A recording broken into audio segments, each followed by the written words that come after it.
ನಮಸ್ಕಾರ ಸ್ನೇಹಿತರೆ, ನಮ್ಮ ಚಾನೆಲ್ಗೆ ಸ್ವಾಗತ.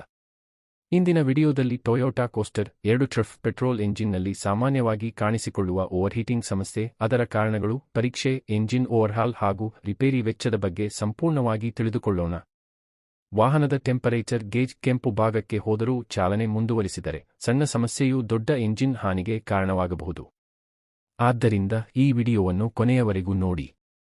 ಓವರ್ಹೀಟಿಂಗ್. ಮೊದಲಿಗೆ ಗ್ರಾಹಕರ ದೂರನ್ನು ಪರಿಶೀಲಿಸಬೇಕು. ಎಂಜಿನ್ ಬಿಸಿ ಆಗುತ್ತಿದೆಯೇ ಅಥವಾ ಗೇಜ್ ಮಾತ್ರ ತಪ್ಪಾಗಿ ತೋರಿಸುತ್ತಿದೆಯೇ ಎಂಬುದನ್ನು ಖಚಿತಪಡಿಸಿಕೊಳ್ಳಿ. ನಂತರ ಈ ಭಾಗಗಳನ್ನು ಪರಿಶೀಲಿಸಿ. ರೇಡಿಯೇಟರ್ನಲ್ಲಿ ಕೂಲಂಟ್ ಮಟ್ಟ. ಕೂಲಂಟ್ ಲೀಕ್ ಇದೆಯೇ? ರೇಡಿಯೇಟರ್ ಕ್ಯಾಪ್ ಸರಿಯಾಗಿದೆಯೇ? ರೇಡಿಯೇಟರ್ ಫಿನ್ಗಳು ಮಣ್ಣು ಅಥವಾ ಧೂಳಿನಿಂದ ಮುಚ್ಚಿಕೊಂಡಿವೆಯೇ? ರೇಡಿಯೇಟರ್ ಹೋಸ್ ಊದಿಕೊಂಡಿದೆಯೇ? ಫ್ಯಾನ್ ಸರಿಯಾಗಿ ಕೆಲಸ ಮಾಡುತ್ತಿದೆಯೇ? ವಾಟರ್ ಪಂಪ್ ಲೀಕ್ ಇದೆಯೇ? ಡ್ರೈವ್ ಬೆಲ್ಟ್ ಸಡಿಲವಾಗಿದೆಯೇ? ಈ ಎಲ್ಲಾ ಪರೀಕ್ಷೆಗಳ ನಂತರವೂ ಸಮಸ್ಯೆ ಮುಂದುವರಿದರೆ ಮುಂದಿನ ಹಂತಕ್ಕೆ ಹೋಗಬೇಕು.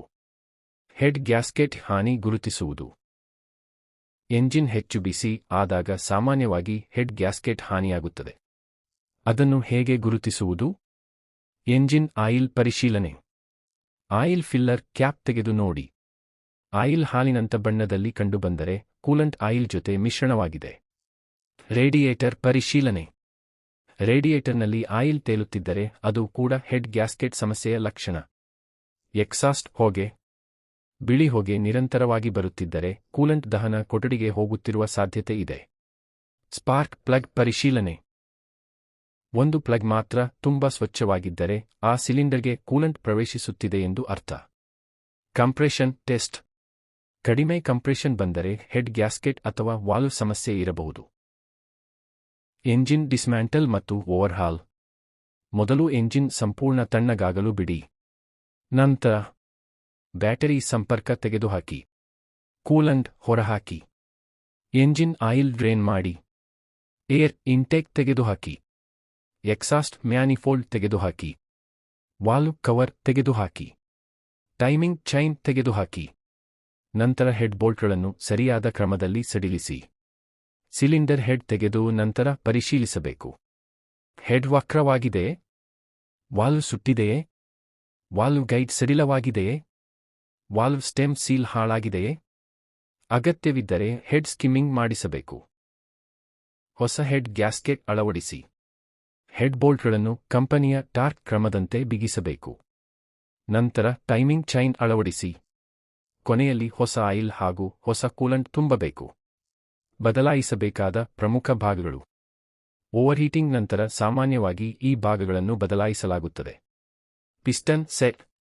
ಸಿಲಿಂಡರ್ ಹಾನಿಯಾಗಿದ್ದರೆ ಹೊಸ ಪಿಸ್ಟನ್ ಸೆಟ್ ಅಳವಡಿಸಬೇಕು. ಮೇನ್ ಮತ್ತು connecting rod bearing. Bearing score ಆಗಿದ್ದರೆ ಹೊಸದು ಹಾಕಬೇಕು. Head gasket kit. ಹಳೆಯ ಗ್ಯಾಸ್ಕೆಟ್ ಮರುಬಳಕೆ ಮಾಡಬಾರದು. Timing chain kit. ಹೆಚ್ಚು ಮೈಲೇಜ್ ಇದ್ದರೆ ಟೈಮಿಂಗ್ ಚೈನ್, ಗೈಡ್ ಮತ್ತು ಟೆನ್ಷನರ್ ಬದಲಾಯಿಸುವುದು ಉತ್ತಮ. Water pump. ಲೀಕ್ ಅಥವಾ ಶಬ್ದ ಇದ್ದರೆ ಹೊಸದು ಹಾಕಬೇಕು. ಥರ್ಮೋಸ್ಟಾಟ್. ಓವರ್ಹೀಟಿಂಗ್ ನಂತರ ಹೊಸ ಥರ್ಮೋಸ್ಟಾಟ್ ಅಳವಡಿಸುವುದು ಉತ್ತಮ. Radiator cap. ಕಡಿಮೆ ವೆಚ್ಚದ ಭಾಗವಾದರೂ ಬಹಳ ಮುಖ್ಯ. ಭವಿಷ್ಯದಲ್ಲಿ ಓವರ್ಹೀಟಿಂಗ್ ತಪ್ಪಿಸುವುದು. ಎಂಜಿನ್ ಓವರ್ಹಾಲ್ ದುಬಾರಿ ಕೆಲಸ. ಆದ್ದರಿಂದ ಈ ಸಲಹೆಗಳನ್ನು ಪಾಲಿಸಿ. ಕೂಲಂಟ್ ಅನ್ನು ಸಮಯಕ್ಕೆ ಬದಲಾಯಿಸಿ. ಸಾಮಾನ್ಯ ನೀರು ಬಳಸಬೇಡಿ.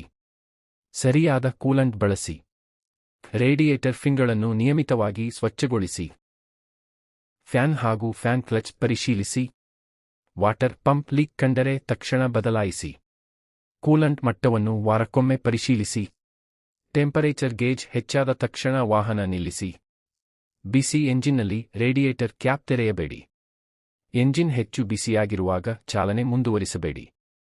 ಸ್ನೇಹಿತರೆ, ಟೊಯೋಟಾ ಕೋಸ್ಟರ್ 2 ಎಂಜಿನ್ನಲ್ಲಿ ಓವರ್ಹೀಟಿಂಗ್ ಸಮಸ್ಯೆಯನ್ನು ಆರಂಭದಲ್ಲೇ ಗುರುತಿಸಿದರೆ ಲಕ್ಷಾಂತರ ರೂಪಾಯಿ ವೆಚ್ಚವನ್ನು ತಪ್ಪಿಸಬಹುದು. ಸರಿಯಾದ ಡಯಾಗ್ನೋಸಿಸ್, ಗುಣಮಟ್ಟದ ಸ್ಪೇರ್ ಪಾರ್ಟ್ಸ್ ಮತ್ತು ಸರಿಯಾದ ಅಸೆಂಬ್ಲಿ ವಿಧಾನವೇ ಉತ್ತಮ ಎಂಜಿನ್ ಕಾರ್ಯಕ್ಷಮತೆಗೆ ಮುಖ್ಯ ಕಾರಣ.